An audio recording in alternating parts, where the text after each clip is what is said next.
This is the oldest bell at Mission San Ynez. It's called the San Juan Baptistas bell. It's dated 1806, but the records show it as 1804. Probably they felt that it was with the original mission when it started in 1804. The bell was in the top loft, the top opening of the three openings, the records show. You'll notice it's a children's bell. At the missions, there was three types of bells. First type was one that hung off of a bar where the Indians, neophytes, would pull the bell by pulling a rope off of the clapper to ring it. The second type was this type where the children would ring it by swinging the bell in a circle. That meant that the wood, the yoke, had to be the same weight as the bell, so that the children could get the bell swinging in the full circle. This would weigh the same, and it would operate in a balance off of this point. The three bells in the tower at Mission San Ynez were all children's bells. The third was the more modern approach, and that's where you have a wheel on the side where the bell would swing back and forth. We had one bell that was called the St. Agnes bell, you'll see, that was set up as a swing bell. But this is the oldest bell, 1806, in the original tower, marked though as 1804. Many times the dates represented the date of casting or the date of order. This bell has a normal crown.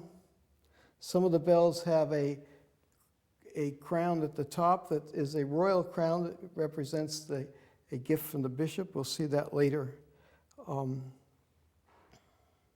This is the original yoke that was with the bell. So this yoke is from 1804, 1806. So it's one of our oldest wood oak yokes. Second bell in the museum is the Manuel Vargas 1817 bell. The records indicate that this bell was at Mission La Purísima originally and then brought to Mission San Ynez. It's a children's bell. You can see that the weight of the top equals the weight of the bell, balanced on this point. This is sort of a traveling bell in the sense that originally was La Purísima, came here. It was put in the tower, probably hung in the back side or could have hung in the front side. But when the bell tower fell in the heavy rainstorms in 1911, it was in the pile of rubble of the adobe. And when Father Buckler went out to look at the bell tower, later he found out this bell was missing, it was not out there. They found it in San Ynez on the highway. Someone had stole it, put it on their cart, their wagon, and it fell off, or the wagon couldn't carry it, or something happened. It was found in the middle of the road, so it came back to the mission. So it's been traveling around. It's a small bell. It's one of the smallest bells, and it's from Lima, Peru. 1817, a number of bells were cast after the earthquake of 1813. A number of bells were damaged in that earthquake, so a large order was put on the ship for Lima, Peru, and then later, a big order of bells came back to California from Lima, Peru, from Vargas, who cast all the bells for a number of the missions. It tells the story of how we bought, at the missions here, bought a number of items, not from Mexico, but from countries like Peru, because ships couldn't travel down the coast from Mexico to California. They could travel out into the ocean and then back to South America much easier than they could go from California to Mexico. So this was cast in not Mexico, but Peru. The third bell in the museum is the largest. It's the Ave Maria Vargas bell, 1818. It was part of the ships of bells brought up after the earthquake.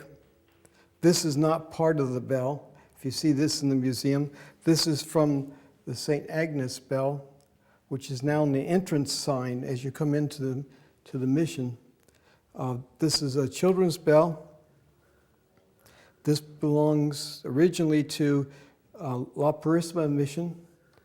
Was brought over here for safekeeping, was kept in the bell tower that fell in 1911. So this is a children's bell, original yoke. Rang by swinging completely around. It's cracked completely from this point all the way down, almost like the Liberty Bell. In the history of the mission, we've gone through cycles of how you preserve, how you take care of bells. Originally, you preserved bells by taking the bell out, molding it, and recasting it, taking the metal, melting it, recasting it. And that's what happened to the bell in the top tower. Top niche in the tower was recast. Then we went through the next cycle where we took and we replaced the bells. And that's where we took the bells out, brought them here to the museum, put in new bells. And what they do now for preservation is they take the bells out, put them in the museum. They'll take a mold of this bell and then take a sampling of the type of metal and then cast a separate bell that will sound like and be a duplicate of this bell to be placed in the tower. La Purísima at one time asked me if they thought they'd ever have a chance of having this bell moved back to La Purísima, but it's technically, officially, Mission San Ynez because it did hang in our tower last. But La Purísima would, if they wanted to, historically to put this back in their bell tower, would take a mold of this, cast a duplicate of this bell, and then put this bell back in their tower, a duplicate copy of the bell. So that's how they're substituting bells now, is by making copies of the bells that sound like, made of the same material. So this is another La Purísima bell.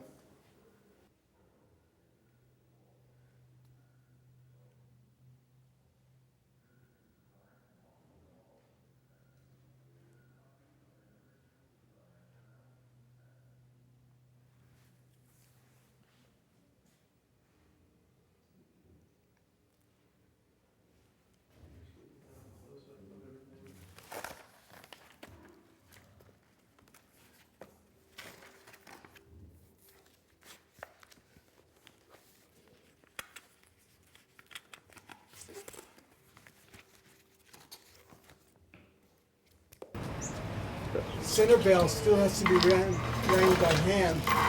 King Warwick is showing us now how the bells ring.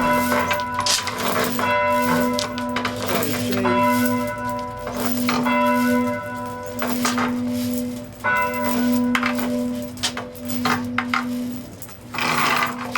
If you look inside, you can see the arch, the filled-in arch, where the third bell arch was originally under Father Butler's bell tower. Okay. The bell niche closest to the church has the newer bell, 1984, the St. Francis bell, that's rung completely by a motor for swing bell and a clapper on the right for tolling.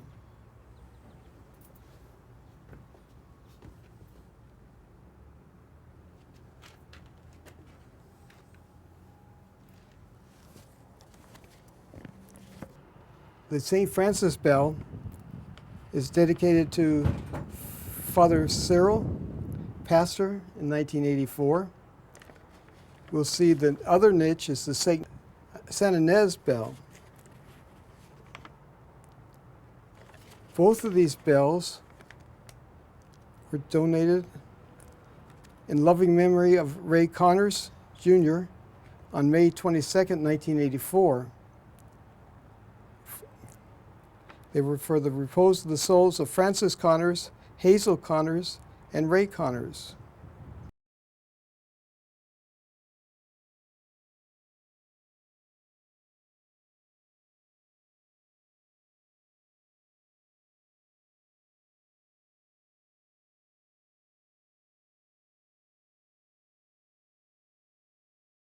The bells match the style bell and the material used in the bell tower at UC Santa Barbara.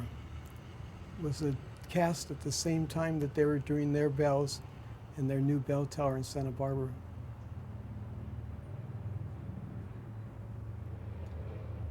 It's the St. Inez bell. It's again donated by the Connors in 1984. It's totally automatic. It's run by a computer, so it's set by timing. The motor runs a swing operation, and on the left side is the striker for toll mode, where you can just hear the sound of the bell at particular increments.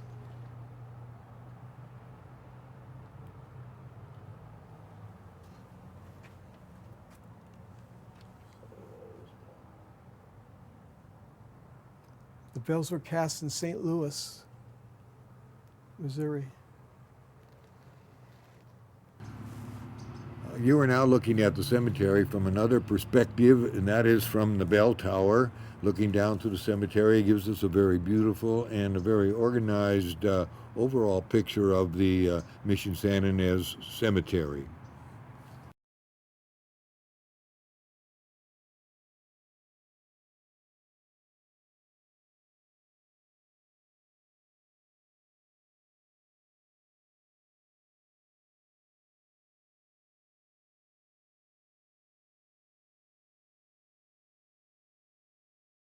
For a number of years, the St. Agnes bell was this niche right here.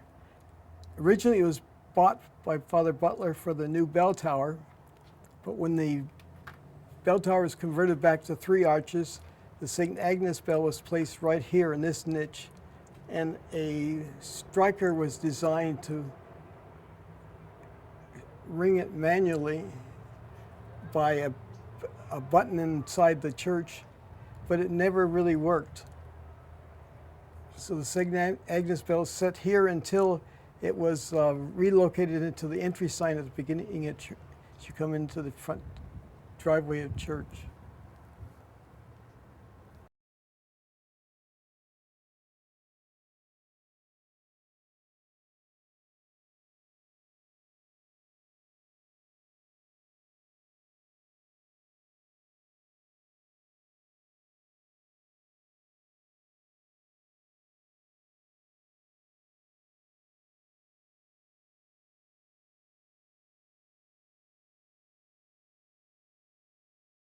Before we get into the church proper itself, we've located ourselves in the choir loft of the Mission Church.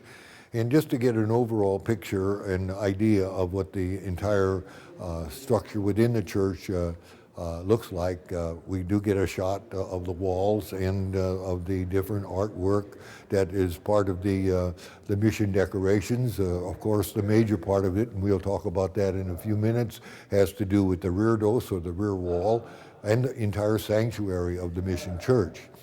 Also, you will notice that by comparison with other pictures, which we will be showing later, you will see the new additions and the updating of the artwork within the church, which was accomplished in 2006, beginning in the month of August.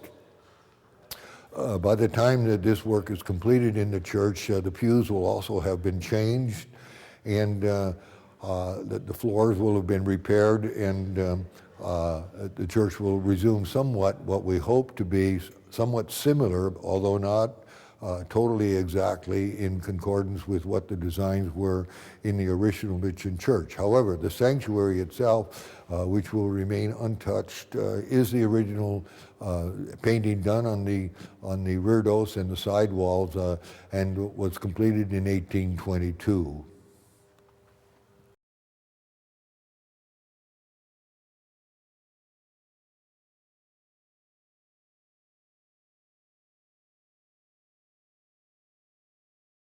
Okay. We're still in the choir loft, and we'll just take a real quick look around the area of the choir loft. You can see the restored work, which is dating here to 2002. Also, we draw your attention to the window at the end of the church. The glass work and screen work, of course, is not original. There have probably been at least 4 sets of windows in the church over the time. And before that, the Padres in their time probably did not have the use of glass, and as a consequence, most likely used shutters to close the windows. But the windows that we see here and looking at the style are carpenter shop windows, which probably date to 1950, 1955. As I move this direction here, we'll be going back to something that we talked about earlier, and that was the catwalk that extended between the church itself and the bell tower. This stair leads us up to the area of the bell tower.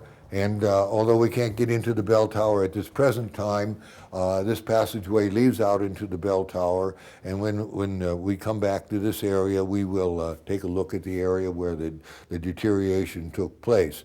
However, the area that we're standing on right now, the floor and everything, is not part of the original mission. This entire area had to be taken down and reconstructed because of the dry rot and various other things that had deteriorated not only the floor but the beams underneath. So it was a very fortunate accident that old John had in the choir loft in the bell tower in falling out, because it was required engineers come in and take a look and found that this choir loft was structurally unsound. And as the present time now, everything is totally new in this area, and it is probably more secure than any other part of the mission buildings. Walking over to this area here, we see a door which leads into the convento of the mission, and we'll be taking a look at that before we leave this study of the mission. The door itself is not an original, but it is the entrance to the choir loft, and it is the entrance by which the students from the seminary came to perform the divine office and to attend Mass. The students did not attend Mass or do any of their religious services in the church itself. They did them in the choir loft. After you went out this door, there was a stairway that took them down into the garden and out to the seminary that we spoke of earlier in this review. If you'll notice in the ceiling there is what appears to be a hanging light. This is incorrectly hung, however, but there are a number of this particular designs in the museum of this particular type of bowl. It was used for a chandelier. This one has been used with a red lamp, and evidently with the idea that it was going to be used as a sanctuary lamp. The only lamp in the church that is allowed to be of this particular color is the sanctuary lamp. So this is merely a place to display a part of the history, but all through the different rooms throughout the mission, this type of chandelier, which burned candles, was used to light the rooms. This one has been restored and painted up, but not in a historical way. But I don't know who did these colors. They may be very original, I don't know. But anyway, we have a number of these throughout the mission, and mostly in the museum, and some in the archives that give us an interpretation of the type of lighting that the Padres used in the mission. We'll stay here at the rear of the mission church for a few moments and get an overall picture of what this church or chapel is really like. As we look forward towards the altar of the church, we're going to see the most outstanding part of this chapel, and that is what is called the reredos, or the rear or sanctuary wall. It is on this wall are the original paintings of the Chumash Indians, which were placed on the walls of on the altar walls in the church of 1817. Going back a little bit, in the earthquake of 1812, this church was completely destroyed by the earthquake, right down to the very foundations, and consequently had to be rebuilt again, and was totally finished in 1817, and was rededicated on July 4th, 1817. At that particular time, the reredos, which we are now looking at, is not the reredos that was in the new church of 1817. It was a much milder form of decoration, and we'll see samples of it a little later when we get into the sanctuary. The walls that we are looking at right now were redone and completed in 1822. As we look up towards the ceiling, we are again going to see the massive beams that stretch their way across between the walls of the church. Actually, all the mission churches, the width of the mission churches is totally dependent on the availability of the large timbers that could be gathered in the area around the mission. In our case, the beams are made from sugar pine, which grew on Figueroa Mountain, and were cut and drugged down here by the Chumash, and they were hewn until they were in the form that we now see them, including the corbels, and were raised. So that we have this church, which is about 30 foot wide, and that is the best of the beams that they could glean from the forests on the mountain. Each beam in the church, much like the beams in the sanctuary, were decorated originally with a leafy or vine form, but in 1974 it was found that some of these beams were becoming weak. 2 of them had to be replaced. The others needed support, and consequently on the face of each one of these beams, a giant 2x16 was placed on either side of the beam with large bolts going through, and thereby the original beams were strengthened and will be supportive for many years to come. The corbels were not done at that particular time, except for the 2 beams that were placed. Those corbels were also in particularly bad shape and were replaced. As we look towards the floor, we are going to see not so much at this place, but the floors that are in this church are actually the original floors dating to the church of 1817. They have not been touched since then. They do show some wear and abuse by just the constant use of almost 200 years of foot traffic. As we look through the church also, we're going to see a set of pews that are not part of the mission period.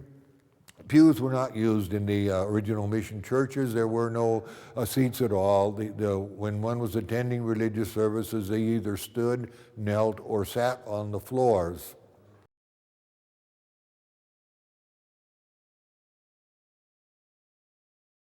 On the walls of the church, we can see different forms of art. Some is statuary, some is in pictures.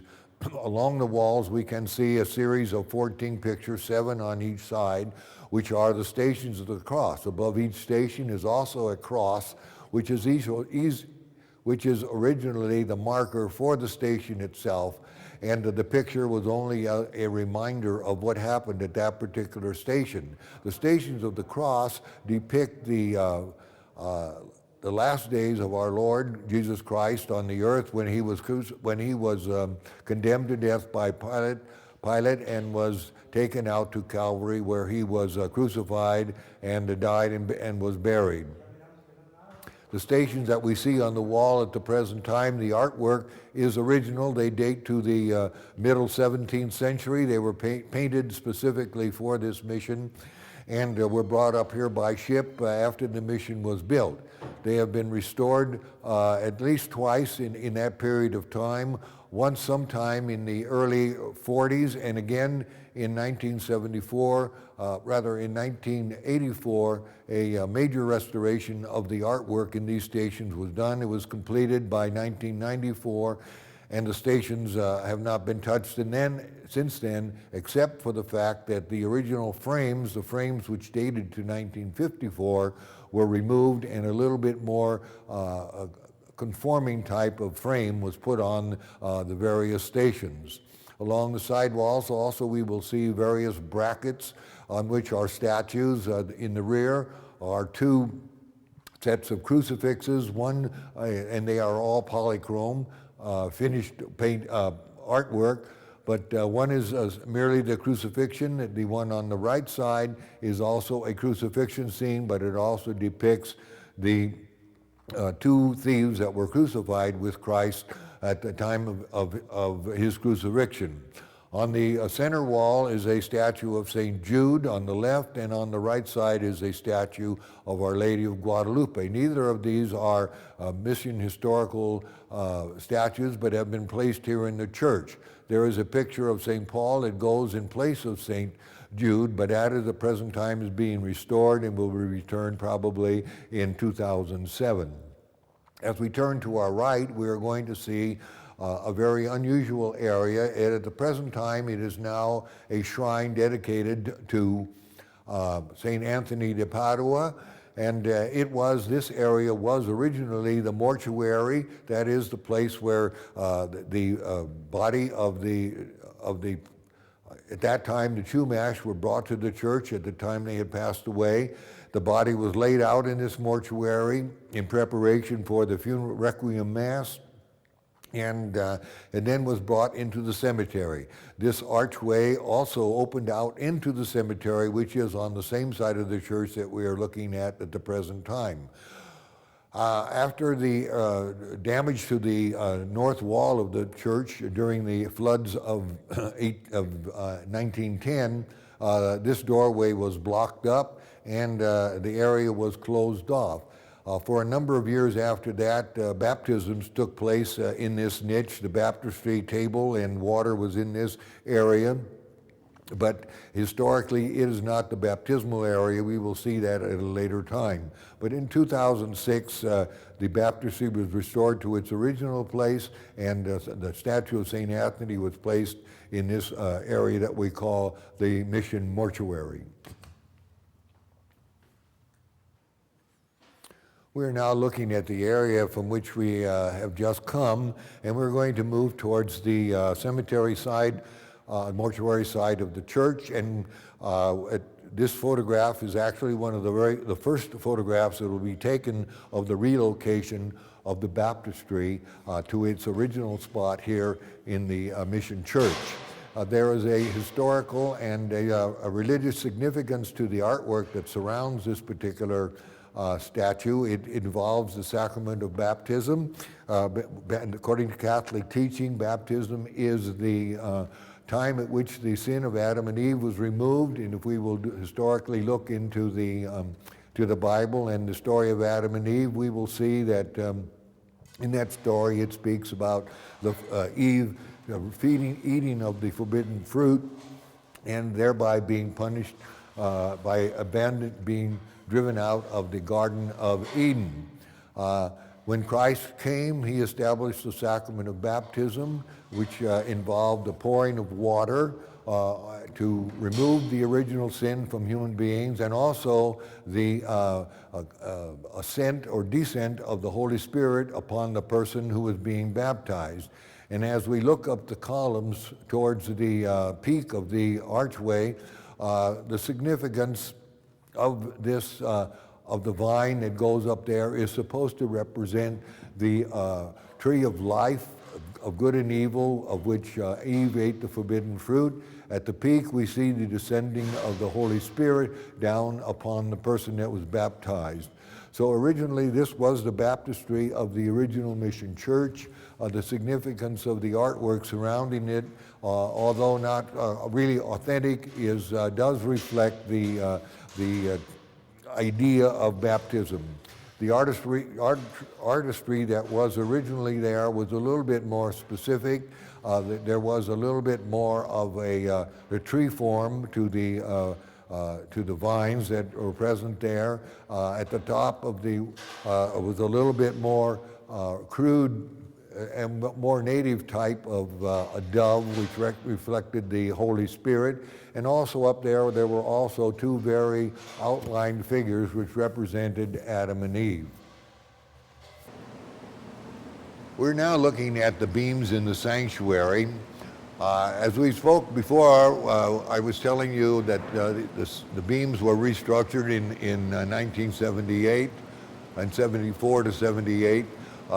In the sanctuary, the beams were decorated. However, when the new faceplates were put on the beams, we did not go back to the original artwork, primarily because of the complications of it. But however, the original artwork is beneath the plates that go across the beams. And at any time, historically, if they wanted to be researched, the beam could be removed. However, we do have excellent pictures of the beams in their original state with their original decorations. The corbels, however, do have the original design, and they have not been changed.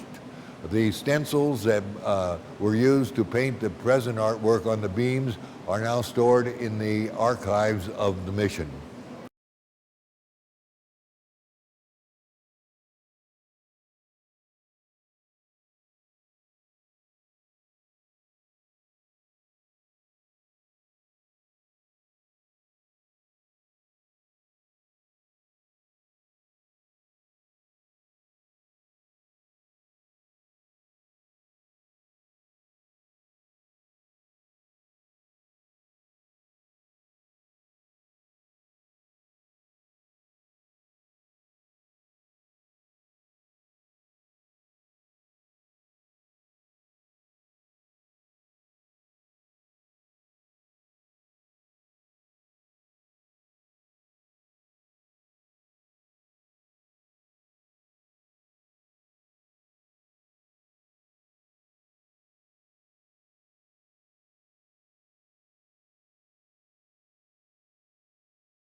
We're looking at the present time, work going on in the 2006 restoration work here at the Old Mission. You can get a good shot of the wainscot, marbleized wainscot, but primarily right now we can see the repair that is being done to the floor for the small pock marks, and the large holes are being repaired. The floor is then being sealed with a plastic stain, and over that plastic stain is going to be placed a very thick coat of wax to preserve the floor from any future damage.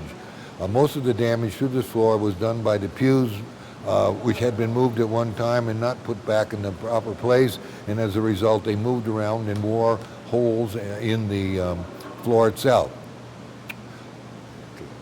Today is November 20th, 2006, and this section of the video is an appendix to the videos that we have taken before this. This is the day when the new pews were brought to the Mission Church and are about to be, or are being assembled right here in the church itself. They replaced the pews, as you will recall from our earlier pictures of the church, that over half of the pews that were in the church, they were all identical, but over half of them were made after 1974. The other half were made approximately in 1954. but the pews, all the pews matched. They had nothing to do with the historical aspects of the mission church in any size, shape, or form. So we have an opportunity here to see what the church would look like in the early times at Pummavit when there were no pews in the church whatsoever. We're going to go up to the front now and take another look at the installation of the pews, and after that we'll take some shots of the men assembling the pews right here in the church.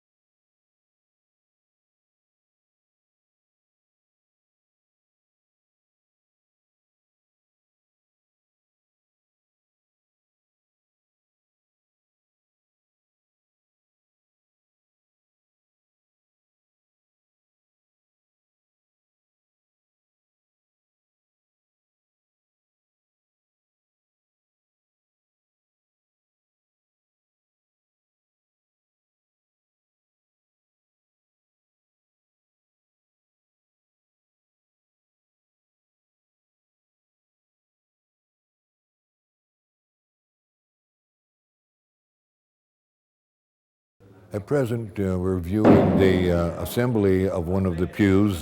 They came in about 6 parts, the ends, the backs, and the seat part, plus the holders for the missalettes.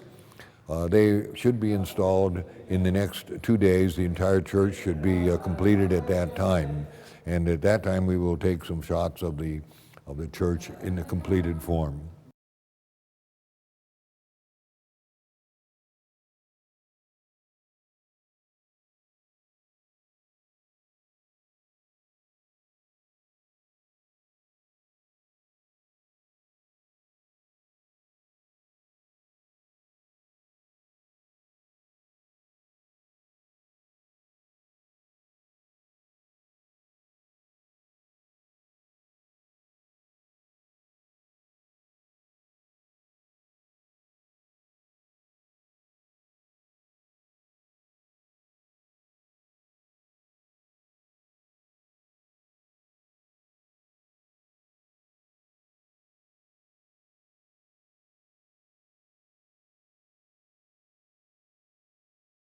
We're now at presently at the front of the church, in the niche in which we have the shrine of Our Lady of the Rosary.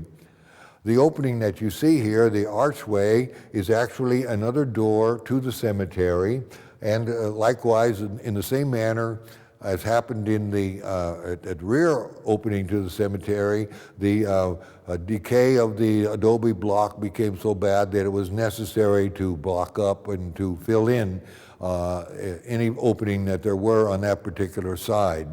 And at that also at that time when this was blocked up, there was created here a temporary side altar at which an extra mass could be said if there was a visiting priest. Later on, that altar was removed as a mass altar, and there was a shrine to Our Lady of the Rosary. Originally, Our Lady of the Rosary was located also at the same area that we looked at and in which we saw St. Anthony. However, after about 1912, somewhere in that area, maybe 1920, the statue of Our Lady of the Rosary was moved to this particular position. The statue that we see here at the present time is not the original Our Lady of the Rosary. At present, it is being restored by Alejandro Reyes and should be back before the beginning of 2007. At the time, at a certain period in time in 1980, the fancy pedestal, etc., was laid out for the statue itself in the form of what were all the mission altars are in this curved shape, but on a much larger basis. We used the design of the mission altars to also form the pedestal on which we put Our Lady of the Rosary. As we look to my left, We are going to look at a statue which is called Ecce Homo. It is one of our most, picture rather, it is one of our most valuable pieces of art here at the mission. It depicts Christ when he was brought before the crowd by Pontius Pilate, and Pilate said, "Behold the man." In Latin, that is Ecce Homo. It is quite dark. It has been restored in 1998, and it was in much worse condition than it is now. However, even after restoration, it is still quite dark. As we move to my left now, or towards the sanctuary, we are going to take a look at two pieces of mission art. Both Ecce Homo and the picture we are now looking at are mid-17th century artwork. What we here have in this particular picture is called the Nativity of our Lord, the Adoration of the Angels.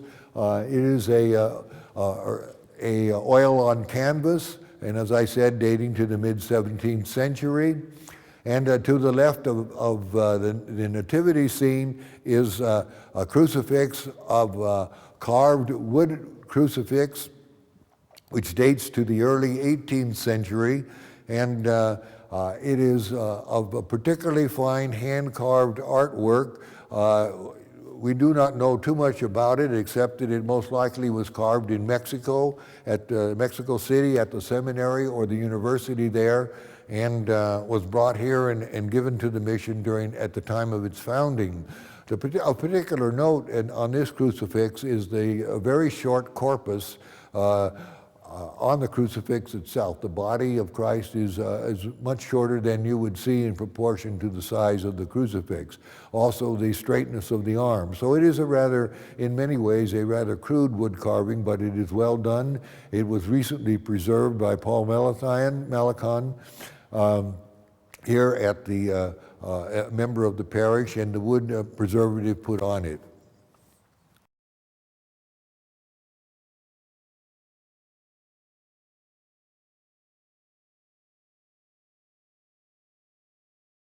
As we look down from the nativity scene in the floor of the church, we will see on both sides of the church, on either side of the altar, here before you enter the sanctuary, is the burial site of 5 of the padres who served the mission between 1804 and 1850. They actually served as the pastors or as administrators here at the mission during the real actual mission period, and were laid to waste here in the early or front part of the sanctuary. We are looking at the marker on the right-hand side of the church. As we move across the center of the church, I will try to draw your attention to the second marker, which also contains the remains of 2 of the padres that served this mission. It is interesting to note that on this side is Father Antonio Calzada. He was the first pastor, the founding pastor of Mission San Ynez. He died just before Christmas in 1814. So he was not able to really serve here at the mission a very long time. But he is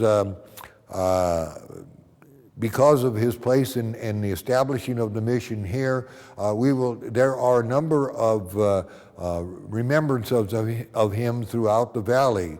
For example, going out into San Ynez, we have Calzada Road, and also going up Alisal Road, the hill that goes up from Mission Drive to up Alisal Road to the top.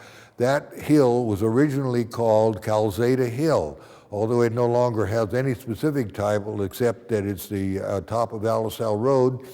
Officially, it has been named Calzada Hill, and it was from Calzada Hill that the Easter sunrise services always began here in the valley up until just a few years ago. The entire community, Catholic and non-Catholic, would assemble on the top of Alisal Road, Calzada Hill, and with lit candles would proceed down to the Bethania Lutheran Church for the sunrise services honoring the resurrection of Christ. So Calzada is a name that is very famous in the valley, and remembrance of Father is there for all time to come. Also buried with Father Calzada is Father Felipe de la Cuesta. Now, Father Felipe de la Cuesta was actually, there are many relatives of Father de la Cuesta still here in the valley. The de la Cuesta Ranch is still out on Ballard Road. These were members of Father de la Cuesta's family that came to the valley during the settler period and received Spanish land grants. In fact, Elenita Merrill is a granddaughter of one of the de la Cuestas, of San de la Cuesta. And the Merrill family exists here in the valley in their children under the name of Merrill. Also, two sisters who never married lived out in Buellton for a number of years. Both of them died as it were, as old maids, and so there is no longer left any members of that particular family. But Father de la Cuesta was one of the most two priests here at the mission were very much loved by the Chumash. One was Father de la Cuesta. He learned their language very well. He wrote their dictionary. He gave them a form of written language so that what was once only able to be spoken, he was able to transform into a written language. And so he holds a very high respect as far as the Chumash are here in the valley. And he did very much of the teaching, also of music, to the Chumash who were members of the mission during that period. In the other side that we have just looked at before, there is a gravesite of one also very special Capuchin, or rather Franciscan priest who served here at the mission, and that is Father De Vittorio. And he is noteworthy in the mission annals and among the Franciscan histories of Padres as being a very holy and devout person. In fact, in the the biographies of the Padres who served the mission, he has a very special attention paid to him because the annals refer to him as an angel in the flesh. He died here at the mission, a very painful death, evidently. It was some form of very painful cancer. But he served the mission right down to the day of his death. And they said, it is said that the young Chumash children would come to his bedside to learn their catechism.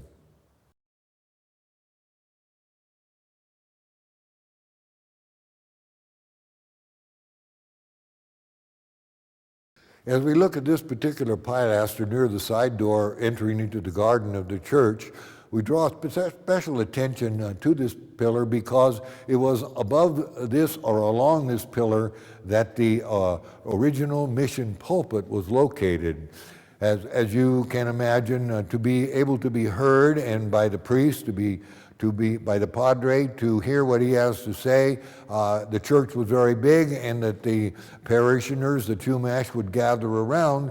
But as in many European churches and many early churches before we had microphones, the pulpit was located much further into the nave of the church. And it was along this particular pilaster, and I don't know if the camera will pull it up, but there's a little rough spot and raises in the altar.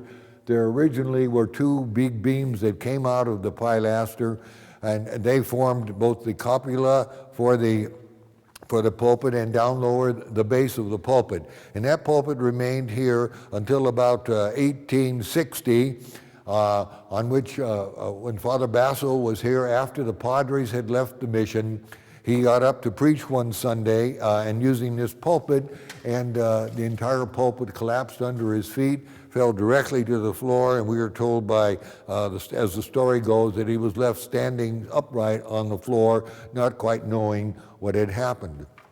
But the pulpit was then removed, and at that time, a side altar, as we spoke of on the other side of the church, a side altar was constructed on this particular site. And that altar remained here until the 50s, when both side altars were removed from the church because they were not needed here or not used to any great purpose.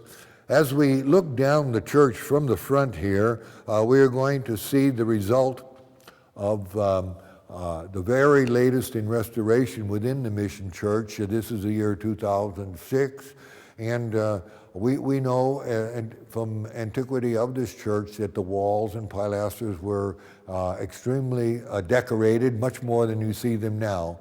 But up until about 3-4 months ago, there were no decorations on the wall. The wall was white, clear from the ceiling to the bottom. But we were able to discover some of the design, or at least approximate some of the design of the original Mission Church.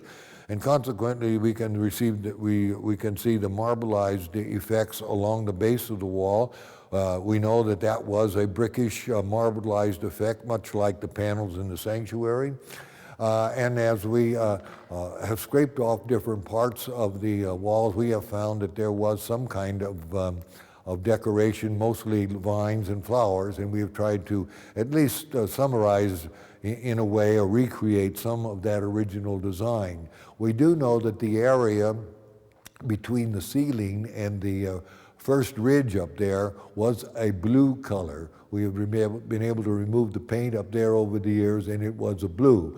But at this point in time, we have not chosen to restore that blue at all. But we have used the greens and the reds and yellows that are were part of the original Indian work. Now, as we move from the ceiling and down towards the left side of the church, we are going to look at the door which opens into the Mission Gardens. This is an original door. We took a look at it from the garden some time ago, but it is original Mission door. On the outside is the design of the River of Life. On the inside is just the rare construction part of the door itself. But it is an original Mission door, which means it dates to the very latest. It dates to 1817.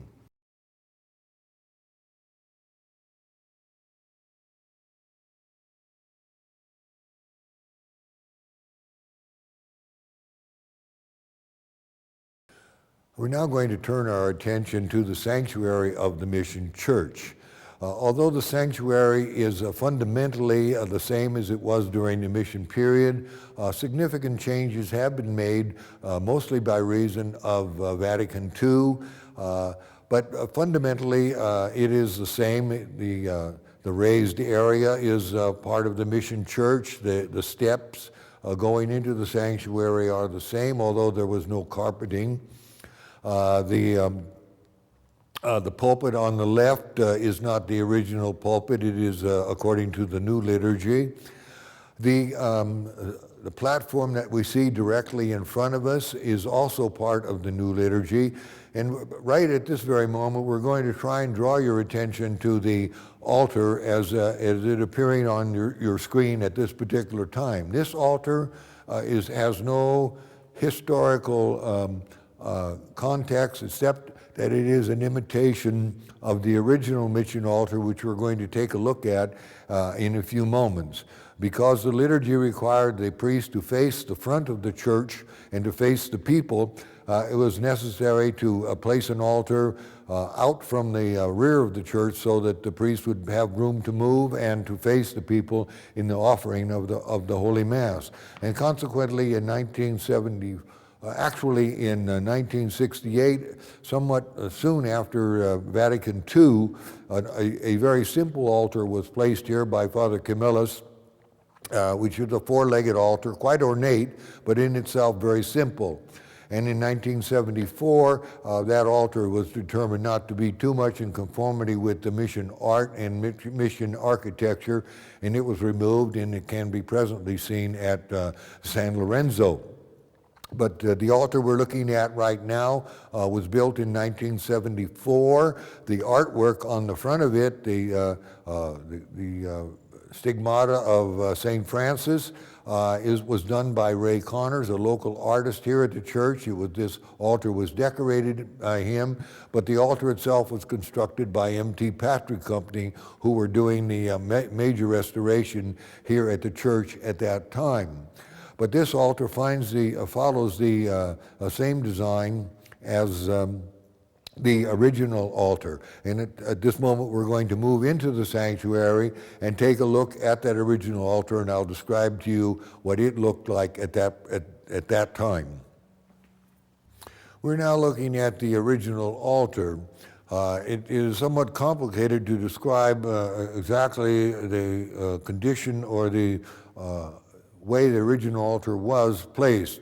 But before we do that, number one, we have to subtract from this altar both the tabernacle and what we call the steps of the altar. These steps and the tabernacle do not date to the mission period in this particular part of the church.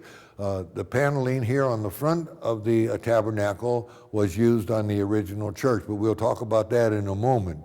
But actually the steps and the columns and stuff were part of a altar that we talked about, which was a side altar. And we have a number of pictures where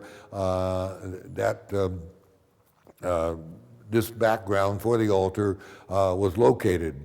But the original altar, number one, we know this was the front of the altar, so that the priest standing here would have had the altar table in here. But with a closer view, you can see where a platform has been added onto the front of it. And actually, before that, it actually came out about this far so the priest could offer Mass on the table. But in the days of the missions, this was the altar table. None of what you see was here except a very small tabernacle in the back, which had what we see here, the frontage to the tabernacle, the artwork for the Good Shepherd, which is portrayed here on the door of the tabernacle, and it is original mission artwork and was restored in 1978. The crucifix on top, of course, is an original carving from the mission period. And drawing your attention now to the floor, this is very difficult to really understand, but the platform I'm now stepping onto is part of what would be either the original or identical to the original platform. If moving towards where I'm walking now, if you can picture that there were two more steps, each one down, and then the second step would have taken me down to the level of the floor underneath. So that this entire platform at which we are looking here, except for this area here and two steps here, was not here until probably 1968, at which time this platform was built in order to accommodate the level of the new altar. So according to the old liturgy, there were three steps. There was a platform. The priest came up and offered at this altar the sacrifice of the Mass on a very plain altar cloth table. The platform that was done in 1968 came around on both sides of the altar, but did not include this raised part over here. In 1980 or 1979, this section of the platform was added on this side because Father Jim Cleary had felt that in order to put the priest's chair in a prominent place instead of on the floor, he felt that it would be better to have the priest sit in this particular corner in order during the recitation of the prayers of Mass before the priest steps the altar. However, this did not work out, mostly because of the pulpit being in the way, and this platform became more or less not usable. But although we do have in this particular corner the original silverwork processional cross and candlesticks, which date to the pre-mission period. They are made of Mexican silver, and they were used in processions carried by one altar boy carried the crucifix, and two altar boys carried the candles. and these were used for all processions during rogation days, processions into the church during the mission period, and up to just a few years ago, at which time it was decided to take them out of use because of being so large and unwheelable. They were constantly either falling or being hit on the doorways and were being damaged, and consequently we have set them up here for public view. Looking here on the back wall, which is the original painting of the church, at least original in as much as it dates to 1822, we find the two candle stands which are very unique, reflecting mirrors behind them. There's quite a story about the use of mirrors in the mission church. In the early period of the missions, mirrors became quite popular. In fact, the mirrors were just about everywhere you looked in the mission churches. And consequently, the head of the Franciscan order felt it necessary to ban the use of mirrors in the church because they did not fit in with the liturgical feel. They were, too, as it were, too modern, too much out of being overdone, and consequently they were banned. But these are remnants of that period, and they were very functional candles because they do reflect the light of the candle and do magnify that light. These candles are used at midnight mass on Christmas, especially when the church is in dark, and it is quite attractive to see this very soft color coming from both of these candles that you see with the angels at their base. Looking at the walls of the church, if we just look to my right, we're going to see some of the artwork on the sides of the sanctuary. Now, it's interesting to note that in this sanctuary, this church was built after the earthquake and completed in 1817. At that time, the sanctuary was decorated and colored, and in the reredos, so both side walls were painted and with elaborate artistic work. But somewhere in the process, whoever was in charge of the mission at that time determined that they were not really happy with the artwork that was on the walls, and as a result, the old artwork was painted over, and what we see here now, the paneling and the flowers and the flower pots, etc., that decorate the side walls and the sanctuary walls were painted over, and we were, and this is the artwork that was resulted from it. But in a few moments we're going to take a look, because we do have a few spots where this has chipped off, this later painting, and has chipped off, and we do get an idea of some of the coloring that was designed that was here in the sanctuary in the first painting of the sanctuary. That first painting was done in 1817, but we were told by Father Engelhardt the new painting was completed here in the church by 1822. We'll go back to the painting of the sanctuary, but I'm going to draw your attention now to the statue of St. Agnes, which is high above the altar. And we're now looking at St. Agnes, Santa Ines, who is a patron saint of this particular mission. All the missions were named after a particular saint. A great number of them were named after women saints. St. Agnes is a young girl, 14 years old, who was martyred in around 300 by the Romans during one of the persecutions, and was a very popular saint all through the very early ages of the church, through the Middle Ages, and even down into the early parts of this century. She's depicted holding the palm in her hand, and in her arm is a lamb. And it is from the lamb that she actually gets her name. The Latin form of lamb is Agnus. The Spanish form of lamb is Inez. So we have the Spanish form Santa Ines, the Latin form Sancta Agnus, and the English interpretation Saint Agnes. So this statue was restored in 1999, and at a great expense, and now takes his place above the main altar. There's an interesting, she's had an interesting history. She had been restored about 3 times over the years. In 1950 she was restored, and before that she was also restored sometime in the late 30s. What had happened during the time of Father Buckler, before the windows were able to be put into the church, quite often owls would get into the church during the night.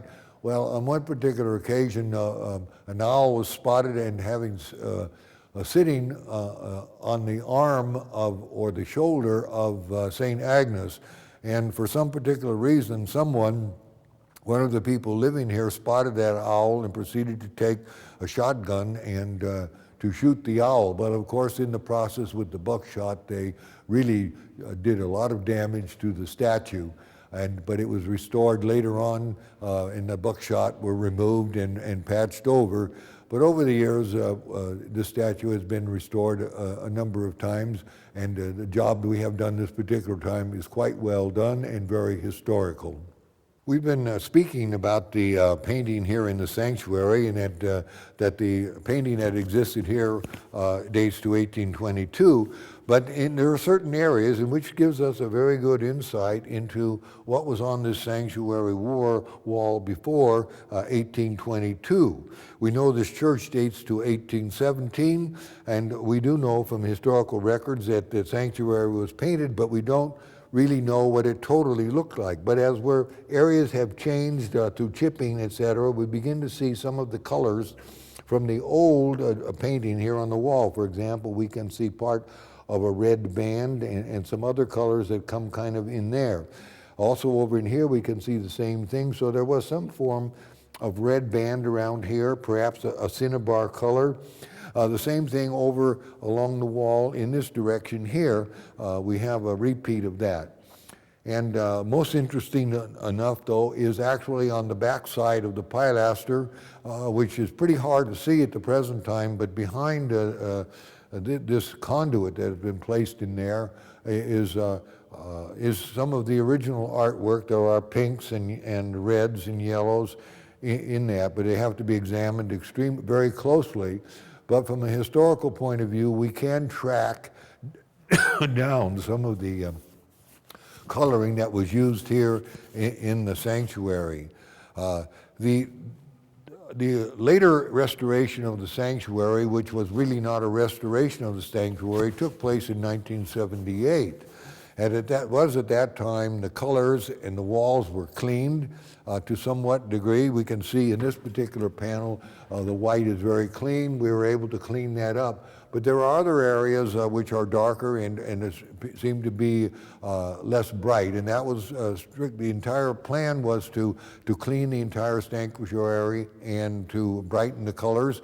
However, having started with all the work that had been done here and started on these panels, it was discovered that we could not financially move any further than we had done. So as a result, we stopped at this particular point. So some of the panels are cleaned and they more or less brightened up to their original appearance. Others are still quite dark. For example, in this area here, this panel was not able to be cleaned down in here, although we can see where they began to do some of the cleanup work above that. This work was done in 1978 during the pastorate of Father Roger Anderson.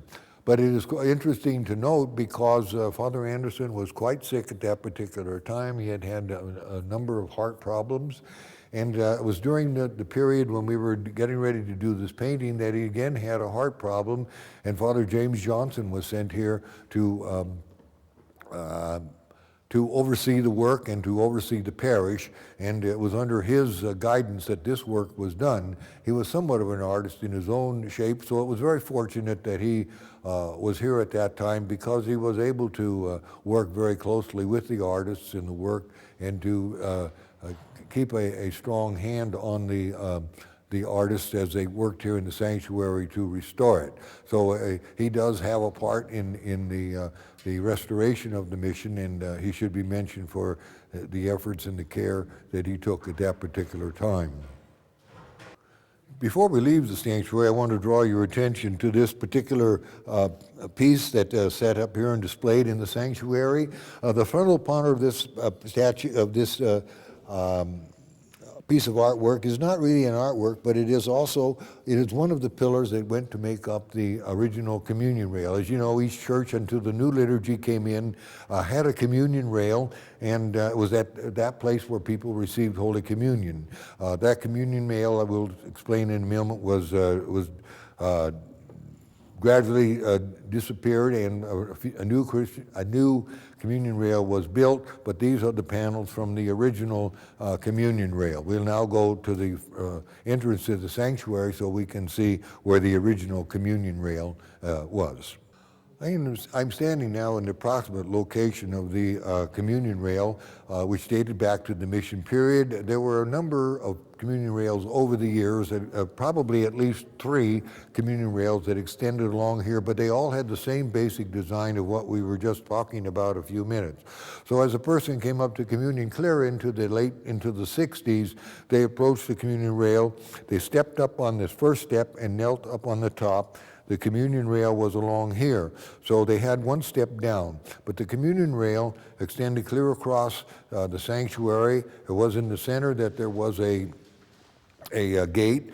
Many of the old pictures of the mission do show the original and the later date communion rails.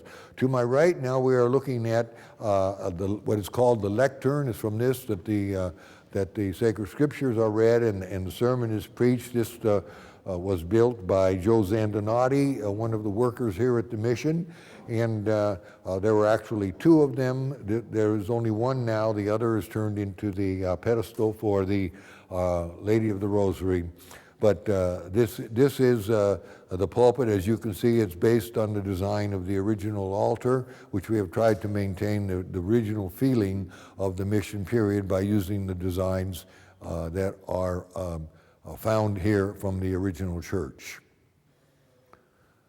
For a moment, I'd like to describe to you something that is very unique about Mission San Ynez.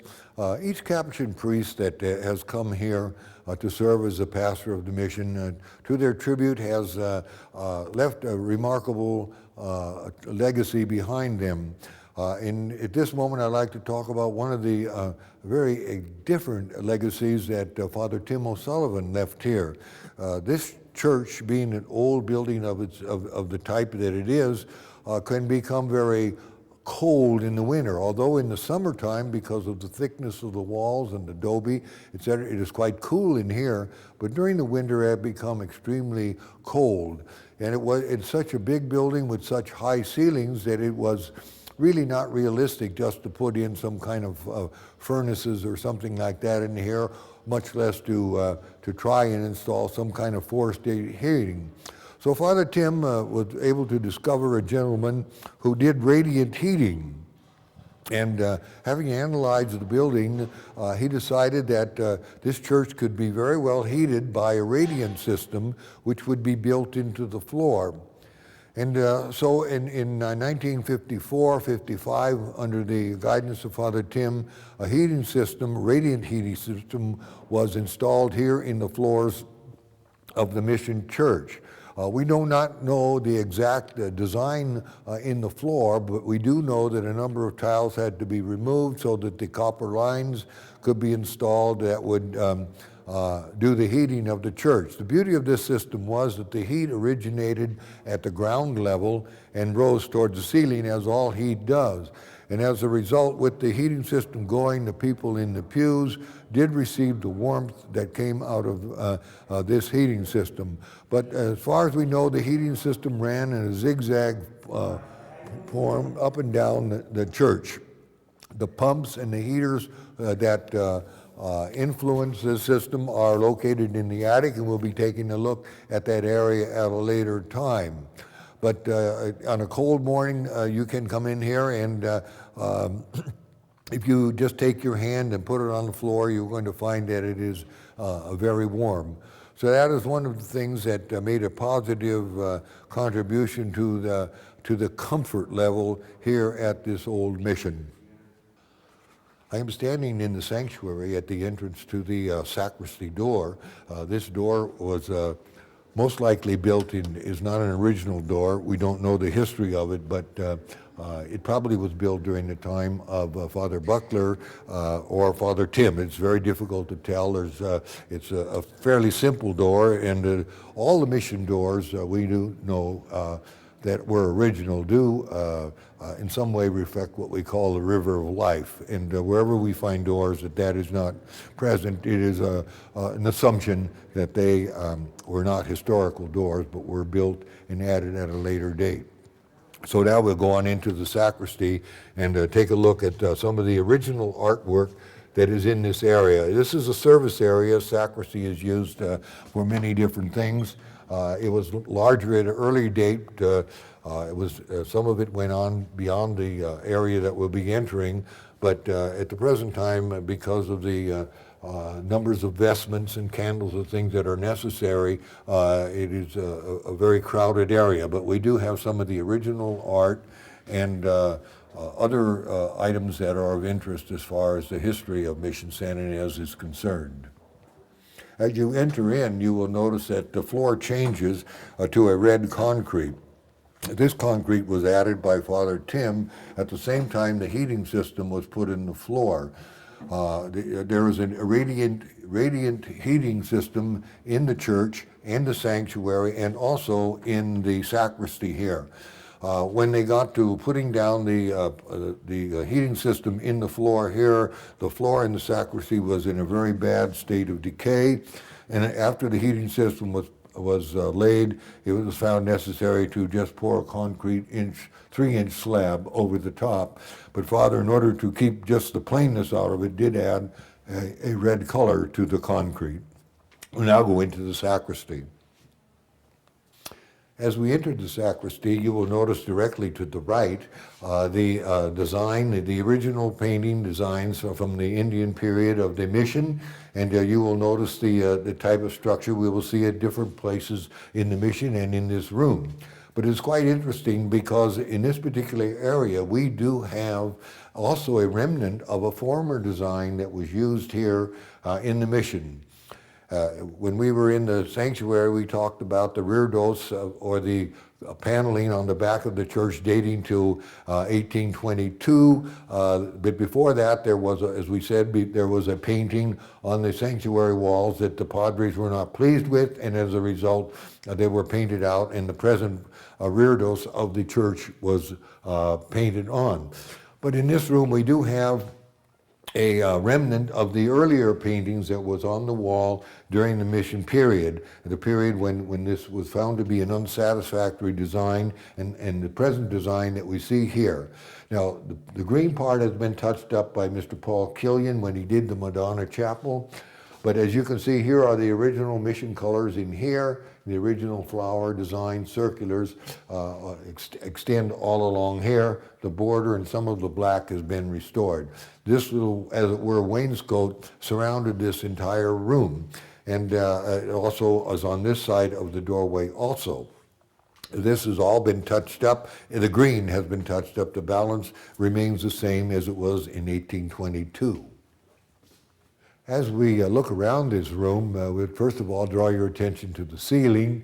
The ceiling on this is the original ceiling of the Mission Church. The planks, the beams, and the corbels are all original nature, as is also the walls. The only part that is new, as we spoke a few minutes ago, is the floor. As we look towards the ceiling, we will also notice hanging on two walls are two restored paintings.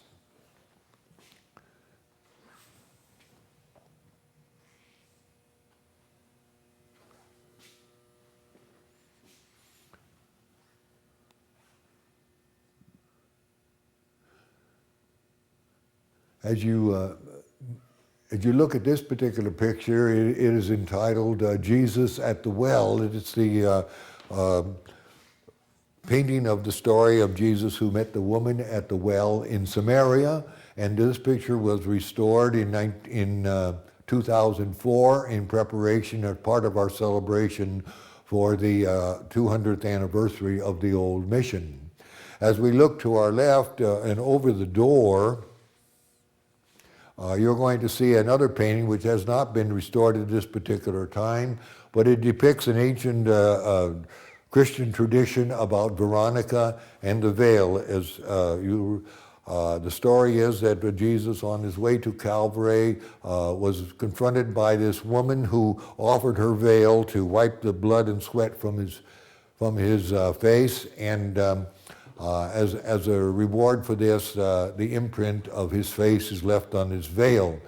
There does exist a veil in France, which is claimed to be this original, what is called Veronica's veil. At a later date, we intend to have this particular painting restored. On the other wall to the left is another picture, which was done in 2004 for a presentation in preparation for our 2000th anniversary, and is hanging here in the sacristy at the present time. And that is when Jesus, the story of Jesus when he was in the boat with the apostles, and the storm came up and he was sleeping, and the apostles are crying to Jesus to wake him up and to say, please save us, we're going to sink.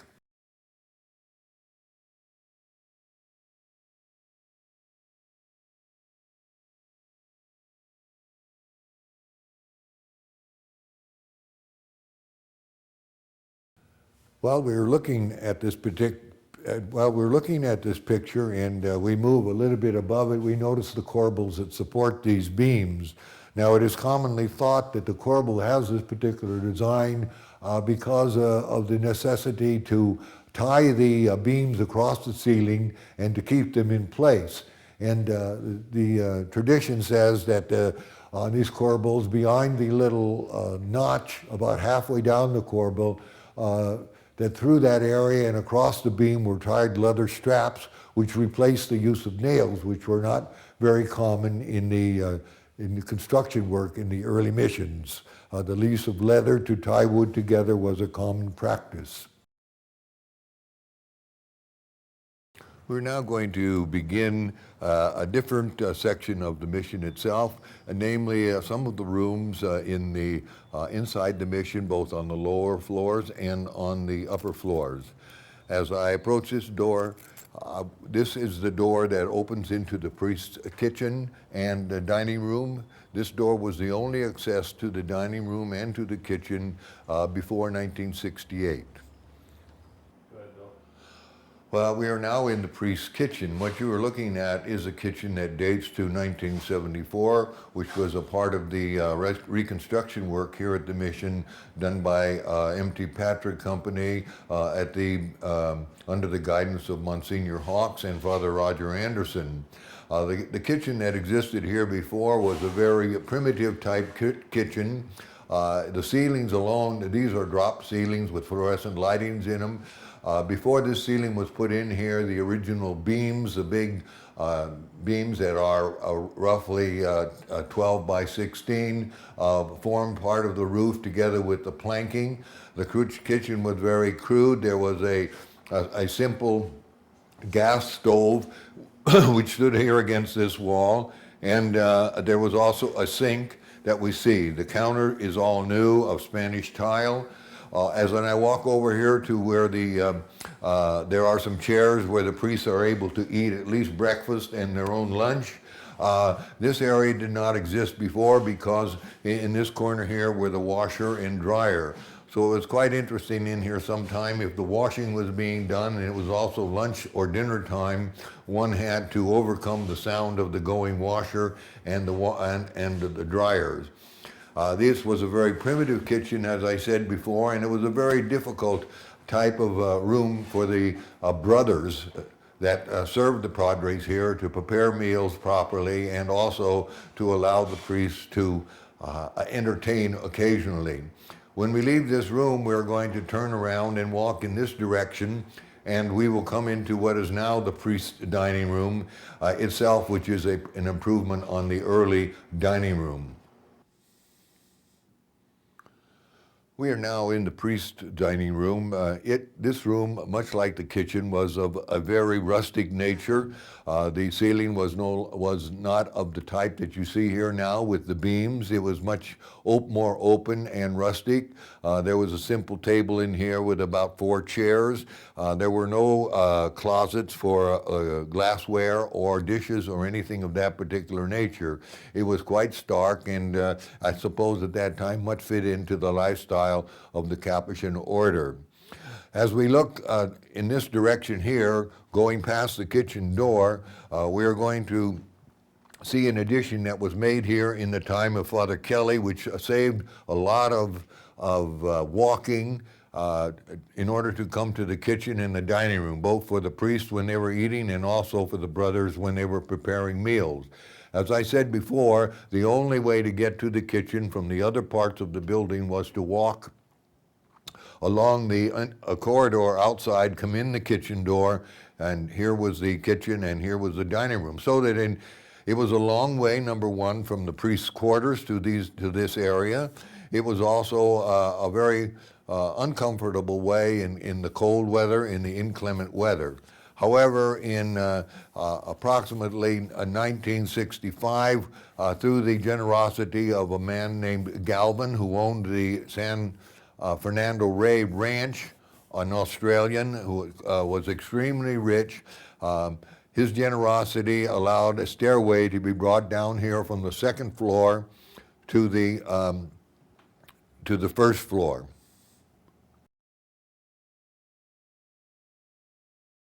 I am now standing at the base of the stairway, which will lead us to the 2nd floor. We will be going up there in just a few moments. But you can see that this stairway, which was within the building, made easy access to the kitchen compared to the way it was in the earlier days. So somewhere in that period of 1965, through the generosity of Mr. Galvin, as I said, this stairway plus other furnishings in the upstairs living quarters of the priests were able to be improved and made more comfortable.